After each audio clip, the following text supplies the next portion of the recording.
Thank you very much. Mheshimiwa Karauri na Elachi, Mheshimiwa Kamande, I think aliongea on your behalf. And I know we are running short of time.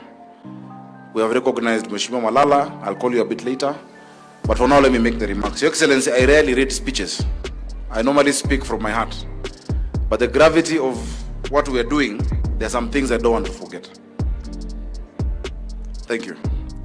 Your Excellency, 60 years ago, at independence, KANU, under the first President Kenyatta, promised every child at least 7 years of education. 45 years ago, President Moi promised to abolish tuition fees for children in the later years of primary school. 20 years ago, President Mwai Kibaki abolished school fees for all primary school children. The pattern is clear. Since independence, we have done our best as a country to expand opportunity and confer dignity by educating our children.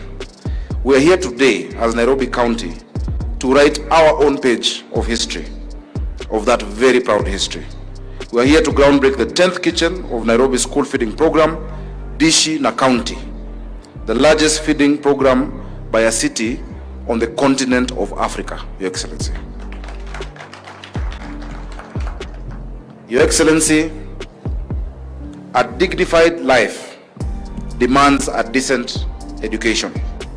That is why we want every single one of our children in school ready to learn.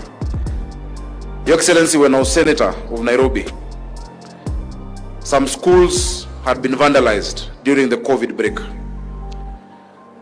I remember going to 2 schools to donate desks.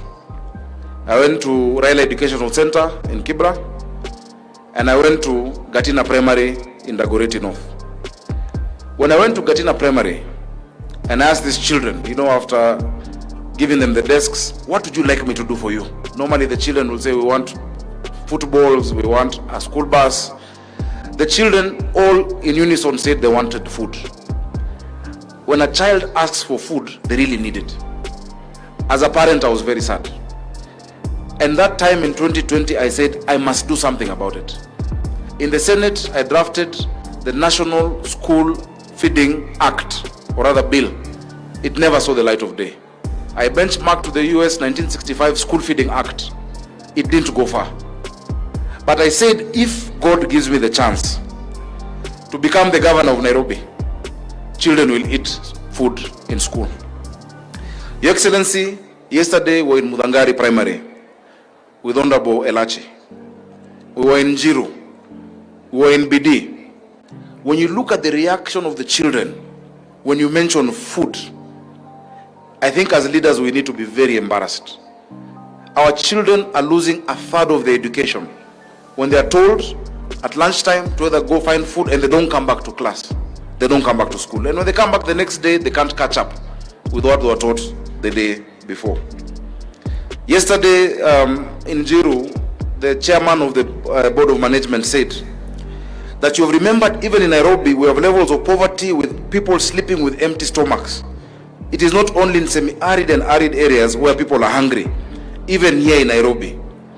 Your Excellency, mara nyingi, interventions za njaa, interventions on marginalization ignore Nairobi. Because people assume everybody in Nairobi has money. Urban poverty, in many respects, bites harder than poverty in the rural area. Hii ni shamba ya mawe. Kama hauna pesa, you will not eat, you will not have a place to sleep. That is why we have struggled for Nairobi to be included in the marginalization policy. Wale watu wako kwa slums, wale watu wako Mathare, they are doing worse than people in even the arid areas. They are doing much worse. Your Excellency, we've had many stories from children. There was a child who gave a testimonial in Dagoretti South, and I thought they'd have come today, about how they had missed close to a full term just because of school. Today in Dagoretti South, the enrollment rate is 150% of attendance in school because of the feeding program. Your Excellency, this is a problem we must solve together. And for us to do that, because the dreams must be translated, it needs planning, persuasion, and cash, pesa. So we need to do 3 things to make our dream come true. We need to pay for it, We need to arrange the logistics, and we need to communicate our plan clearly so that every parent in Nairobi understands it and understands their part of it. Firstly, on logistics, Your Excellency, a question came up immediately whether we should have kitchens in every school or fewer central kitchens, each supplying a good number of schools. On reflection, we chose a network of schools, of central kitchens, with a hub and spoke model where one kitchen serves a number of schools around it. So this kitchen, for instance, is not for Roysambu Primary only. It is for all of the public primary schools in Roysambu constituency.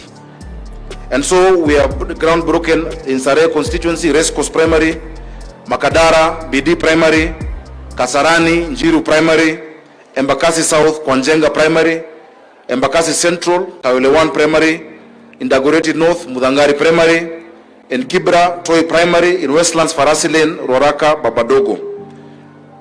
The amount of money, because I think there might be, Bishop said they're budgeting 1.2. Already in this budget, what I'm spending is already budgeted for building the kitchens.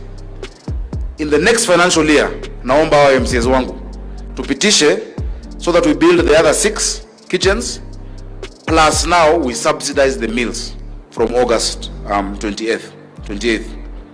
Your Excellency, also allow me to say, many of these feeding programs, the cost, first of all, have not been consistent, and the cost to the parent is still high. 70 shillings kwa mzazi Nairobi saa ingine ni ngumu. 60 shillings ni ngumu. I want to thank our partners, because the cost of a meal at 45 shillings, the county is paying 25 shillings, SIF is paying 15 shillings, na mzazi analipa shilingi 5 peke yake. 5 bob, kobole. We're using a technology where mtoto anavaa saa, ambapo you can load, you can send them pesa today, you can send for a month, you can send for a week. But even that child who doesn't have that 5 shillings, Your Excellency, we will feed. We will not watch a child not getting food because of 5 shillings or because of 100 shillings. There is no dignity when a child is pulled out of the school, of the lunch line, because they don't have that money. Chakula, njaa ni kitu ya aibu sana. Ni kitu ya aibu, and you have told us that for a long time. Your Excellency, so we're spending 1.2 billion, and we hope, because we are working with the national government, that you will also match that, as you have said before, so that we can expand this program. Your Excellency, there are people who have asked questions. That one, school feeding is not a function of county government. It is true. It is not a function of county government. It is not a function of national government. It's a function of leadership. It is something that you cannot ignore. We cannot see a problem, Your Excellency, and say this is not mine to do. We must put concerted effort, which is why we are giving bursaries to secondary schools, to primary schools, despite that, to colleges, despite that being a national government function. In 10 years of devolution, tulikuwa na governor wa kwanza, tukakuwa na governor wa pili, tukakuwa na NMS, tukakuwa na Kananu. For 10 years, Nairobi County gave bursaries worth 3 billion, and in 6 months, Your Excellency, we have given bursaries worth 1 billion and 25 million ile ya kutoa bursaries. Tumepeana scholarships, and our scholarships ukipata form 1 unaenda form 1, 2, 3 and 4 without a break. These children of ours in Nairobi, we cannot shirk our responsibility, and I want to implore my MCAs. Article 189 of the Constitution gives us a framework of partnership between the national government and the county government. We are doing an MOU, because the MPs will tell you, anyone who is sensible will tell you, watoto wa Nairobi wamekosewa. We have 210 schools only for a population of 5 million people. Our children who are not in the public schools are not in expensive private academies. They're in what we call up-bed schools, alternative provision of basic education and training. Unapata shule, Sunday ni kanisa, Monday ni shule, jioni kuna kesha, the next day there is a youth meeting, because we have not given the infrastructure. Successive governments have done bad to the children of Nairobi. We must do something.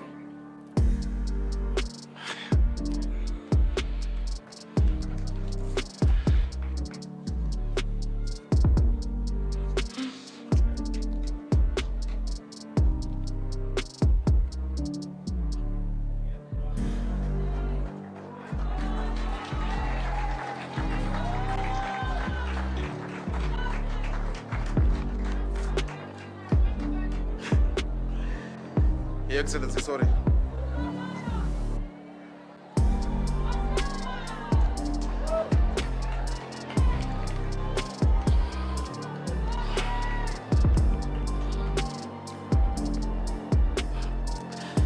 Your Excellency, ni uchungu ya watoto.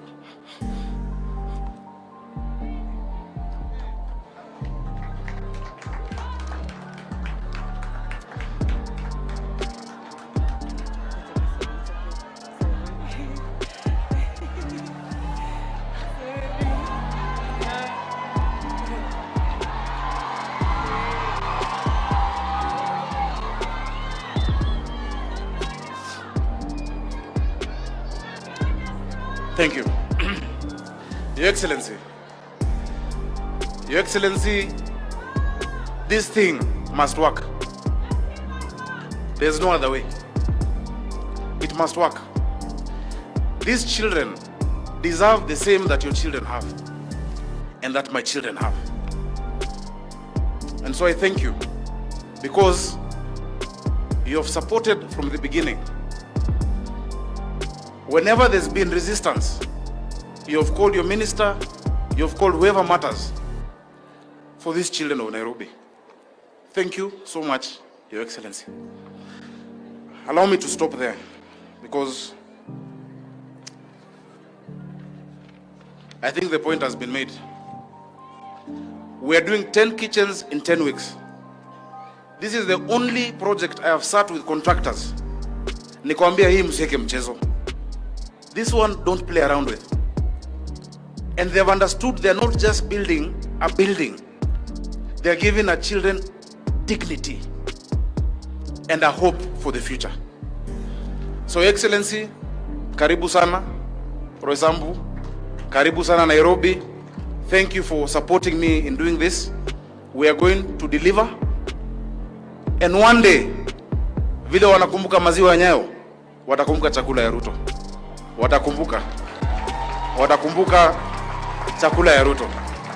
Allow me, Your Excellency, now to invite Waziri. And Waziri has been very, very supportive.